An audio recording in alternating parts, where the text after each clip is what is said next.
Hey everybody, Juan here, welcome back. Let's talk about Streets of Rage 4, which just came out for the Nintendo Switch, the PS4, the PC, the Xbox One, and in that is included Xbox Game Pass both for the PC as well as console. And this game takes place many years after the events of the original games, going all the way back to the days of the Sega Genesis. When you're talking about Streets of Rage, so many people are passionate about these games, especially with Streets of Rage 2. So now with online play, with some retro stuff to take us back to that nostalgic feel, is Streets of Rage 4 worth playing? We're going to be talking about that, so make sure you subscribe, click on the bell, go down to the comment section and let me know. If you've played Streets of Rage 4, let me know which console and your opinions of the overall game.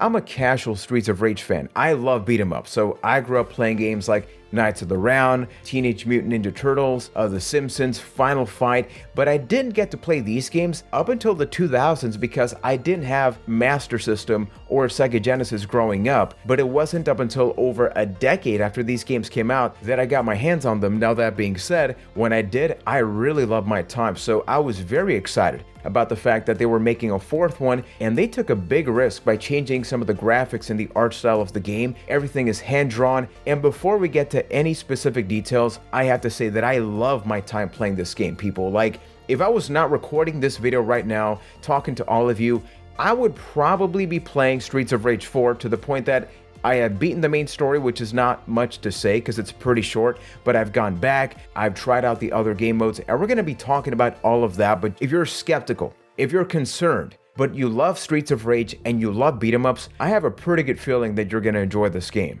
It's set about 10 years after the events of Streets of Rage 3, and it's a side-scrolling beat-em-up. This is a genre that was very, very well known throughout the 90s. You start at the left side of your screen, you continue going right, you beat up the bad guys, and it's often very challenging. Going back to the days of the arcades, you would have to fork over many quarters to make any kind of progress, but with Streets of Rage, because it was at home, it was about improving. How far can I get into these games without resorting to a continue? It's that personal struggle to show that you can dominate the game. It has a regular price of $25, but if you're subscribed to Xbox Game Pass, you actually already get the game as part of the service, and not just that, it is crossplay. So some of the footage that you're looking at right now, that's me playing online with people on PC, including my wife. Locally, this game can be played with up to 4 players, but if you want to take things online, it is a maximum of 2 players, including yourself. And you can play any of the game modes online, including the main story mode,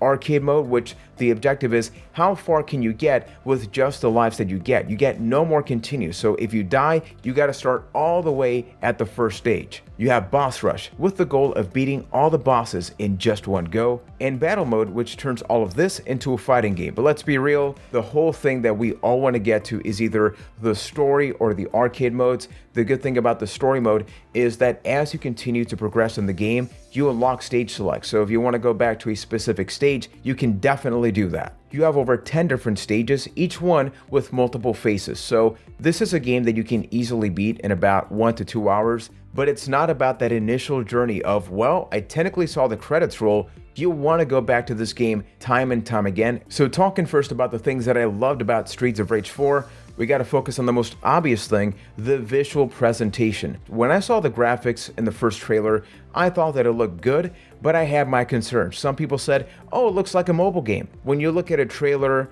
you're looking at compressed footage. Sometimes that first impression is not the best, but now having it in my monitor, I can say this game is simply stunning. There are so many details that it's not up until you go back to a stage time and time again that you get to appreciate the reflection among the characters, the color scheme. This is not just a beat 'em up game, it's almost like an art piece. I challenge you to pause the game and appreciate every little detail because it makes you like the game just that much more.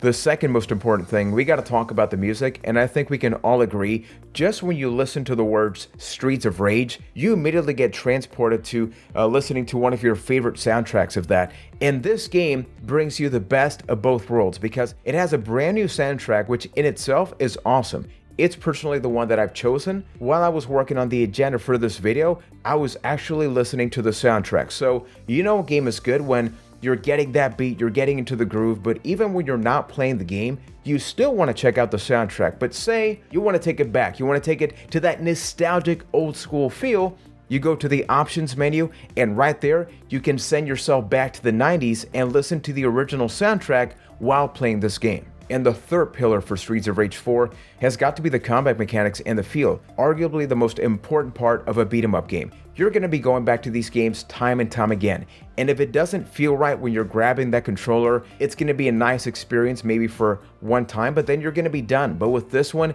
everything feels so responsive. I got the feeling of the 90s, but you get so many other little things that you don't appreciate until you continue to play the game. You have your standard beat 'em up attacks like your punch, your kick, your grab, and then your jumping, and you can attack while jumping, but in addition to that, you can actually attack the enemy that is behind you as you attack the one up front. So in my case, I played a lot as Adam, and I'm a big wrestling fan, so I love that whenever he attacks the enemy that is behind him, he throws like this super kick. You can hold the strike button for an even stronger attack. When you grab the enemies, you can also throw them to the other one. You can unleash this awesome special attack by pushing down two buttons at the same time. Usually in beat 'em up games, they give you a special ability that is super powerful, but it reduces your health. Here you have the exact same thing, but here's the thing. If you do that and you begin to attack enemies afterwards, you actually get to gain that health back, except if you're hit. And it's almost like a minigame, but you may find yourself yelling when that dumb enemy comes right at you with a knife, and then you lose all that health. When you first start this game, you have 4 characters to choose from.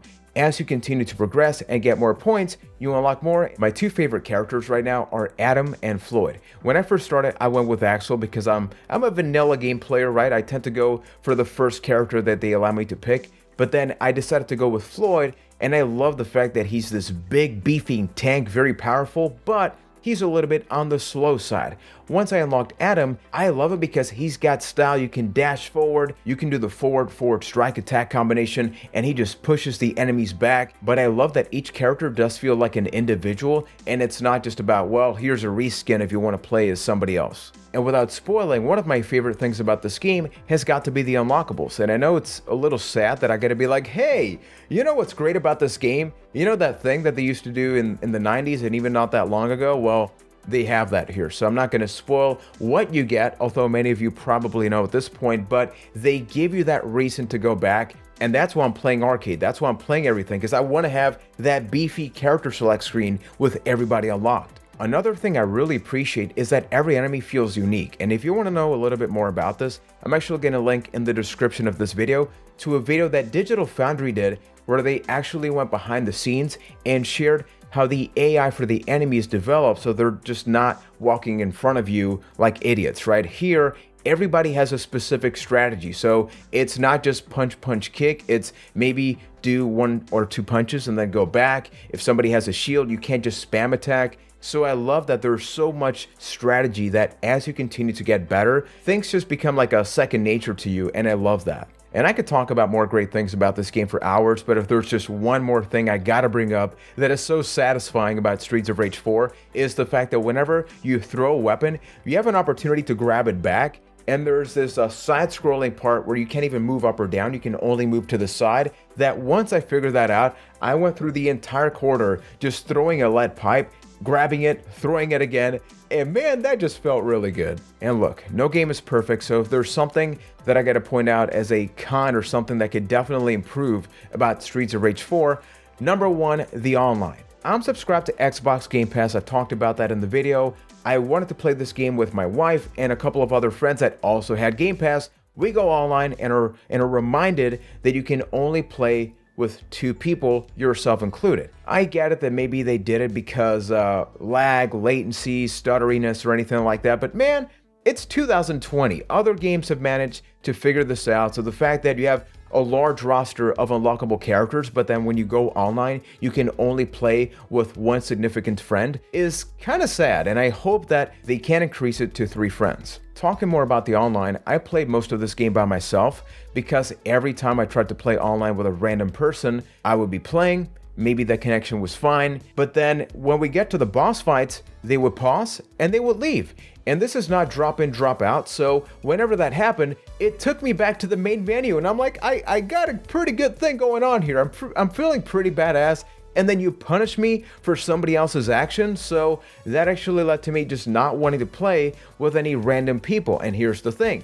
I would love to play with friends, but then I have 2 friends playing here, 2 friends playing there, but then 4 people can't play together. It's like, just make it happen, please. And those are my overall impressions about Streets of Rage 4. I think this is without question a game that is worth playing in 2020, whether you buy it for $25, you buy it on sale, or even like myself, I got it as part of Xbox Game Pass, but because my wife loves the game so much, and she played all of them back in the day, we actually pre-ordered a special edition for the Switch that is part of limited run games. So once we get that in the coming months, I'm gonna hopefully present it right here, because it's such a great game that I've seen that it seems to perform pretty normal or pretty even regardless of the console that you want to get it for. So apparently it is pretty good all around. So if you want to get yourself a game that you can play time and time again, get better and have an awesome time, please get yourself a sexy copy of Streets of Rage 4. And if you like this video and you like what I do,